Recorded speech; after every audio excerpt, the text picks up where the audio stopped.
வரும்.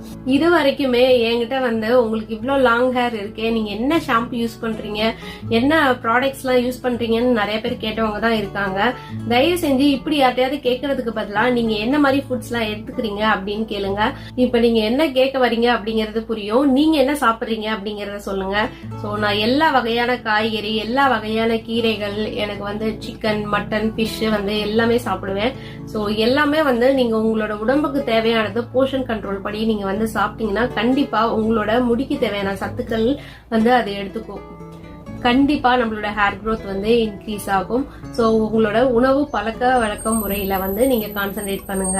வந்து உங்களோட ஹார்மோன் லெவலையும் உங்களோட ஹீமோகுளோபினையும் கரெக்டா வந்து செக் பண்ணி வச்சுக்கோங்க. சோ இதெல்லாம் கரெக்டா இருந்தாதான் ஹேர் growth வந்து நல்லா இருக்கும். உங்களுக்கு முடி கொட்டுதுனாலே உங்களுக்கு ஏதோ ஒரு டெபிஷியன்சி இருக்குது அப்படின்னு தான் அர்த்தம். சோ அந்த டெபிஷியன்சி என்ன அப்படிங்கறத வந்து நம்ம பிளட் டெஸ்ட்